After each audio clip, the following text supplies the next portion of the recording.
اعوذ باللہ من الشیطان الرجیم، بسم اللہ الرحمن الرحیم۔ آج ہم سورہ مرسلات کریں گے۔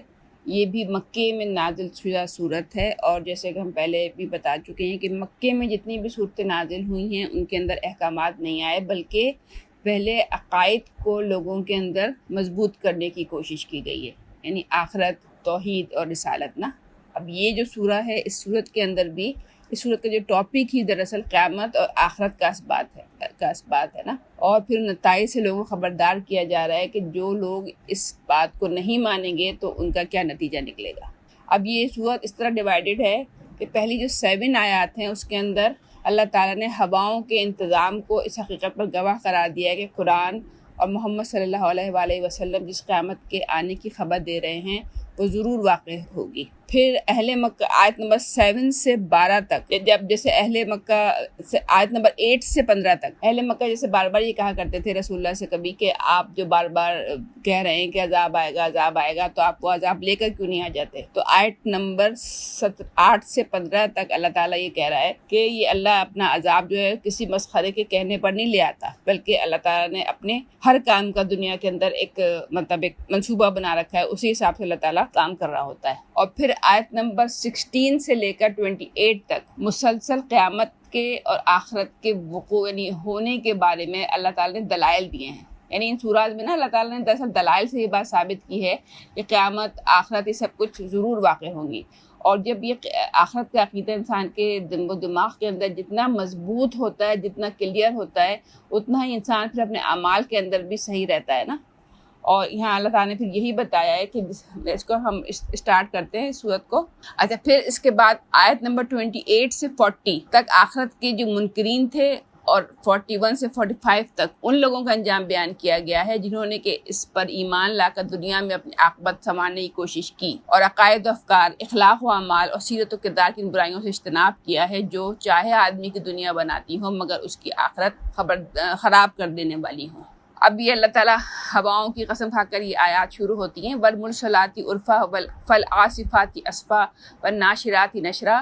قسم ہے ان ہواؤں کی جو بے طرفے بھیجی جاتی ہیں، پھر طوفانی رفتار سے چلتی ہیں اور بادلوں کو اٹھا کر پھیلاتی ہیں، پھر ان کو پھاڑ کر جدا کرتی ہیں، پھر دلوں میں خدا کی یاد ڈالتی ہیں۔ عذر کے طور پر یا ڈراوے کے طور پر جس چیز کا تم سے وعدہ کیا جا رہا ہے وہ ضرور واقع ہونے والی ہے۔ یہ شروع کی 7 آیات ہو گئی نا۔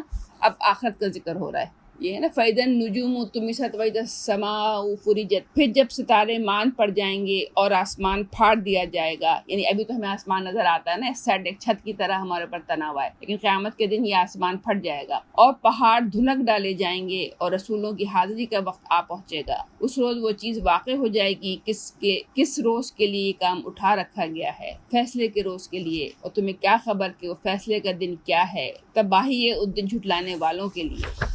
کیا ہم نے اگلوں کو ہلاک نہیں کیا، پھر انہی کے پیچھے ہم بعد والوں کو چلتا کریں گے۔ بزرگوں کے ساتھ ہم یہی کچھ کیا کرتے ہیں، تباہی ہے اس دن جھٹلانے والوں کے لیے۔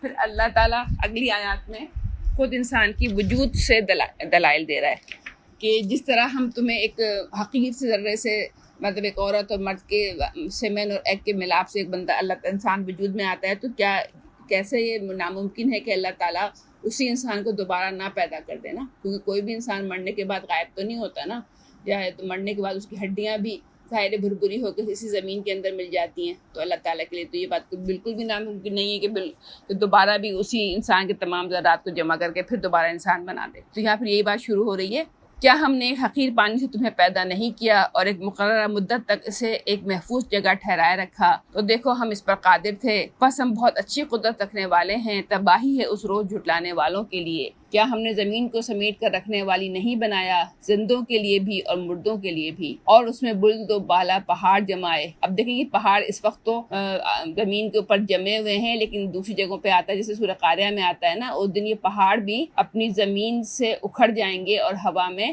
روئی کے گالوں کی طرح گھوم پھر رہے ہوں گے نا. اور تمہیں میٹھا پانی پلایا، تباہی ہے اس روز جھٹلانے والوں کے لیے. ابھی اللہ تعالیٰ ساری اپنی دلائل دے رہا ہوتا ہے کہ اس پہ انسان سوچنے پر مجبور ہو جاتا ہے کہ واقعی یہ ہوا، یہ پانی، یہ میرا اپنا وجود، یہ سب کسی انسان کا تو بنایا ہوا ہے ہی نہیں، یقیناً کسی اعلیٰ ہستی کی بنائی ہوئی یہ سب چیزیں ہیں. چلو اب اسی چیز کی طرف جسے کہ تم جھٹلایا کرتے تھے، چلو اس سائے کی طرف جو 3 شاخوں والا ہے. یہاں پہ 3 شاخوں کا مطلب یہ ہے کہ جب کوئی بہت بڑا دھواں ہم دیکھتے ہیں اوپر کی طرف اٹھتا ہے تو اوپر جا کر وہ ڈسپرس ہو جاتا ہے نا، مختلف برانچز میں تبدیل ہو جاتا ہے. تو اس کے لیے اللہ تعالیٰ کہہ رہا ہے نہ ٹھنڈک پہنچانے والا اور نہ آگ کی لپٹ سے بچانے والا.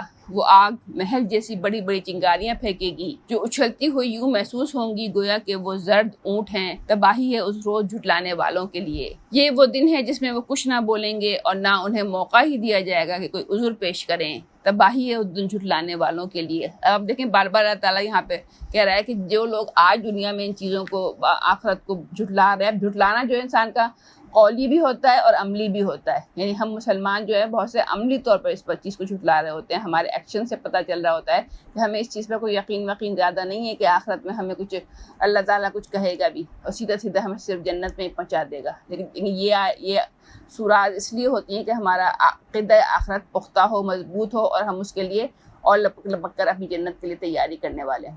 یہ فیصلے کا دن ہے، ہم نے تمہیں اور تم سے پہلے گزرے لوگوں کو جمع کر دیا ہے. اب اگر کوئی چال تم چل سکتے ہو تو میرے مقابلے میں چل دیکھو. تباہی ہے اس دن جھٹلانے والوں کے لیے. اب یہاں پہ یہ ایک رکوع ختم ہو گیا آیت نمبر 40 تک. اب دوسرا رکوع بہت چھوٹا سا رکوع ہے، 10 آیات پر مشتمل ہے اور اس میں الگ ٹاپک شروع ہو رہا ہے کہ جو لوگ ایمان لائیں گے، نیک عمل کریں گے، اللہ سے مطلب کہ بتائے ہوئے اصولوں کے مطابق زندگی بسر کریں گے تو ان کا کیا انجام ہوگا.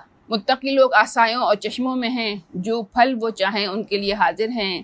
کھاؤ اور پیو مزے سے اپنے ان اعمال کے صلے میں جو تم کرتے رہے ہو. اب اللہ کیا کہہ رہا ہے؟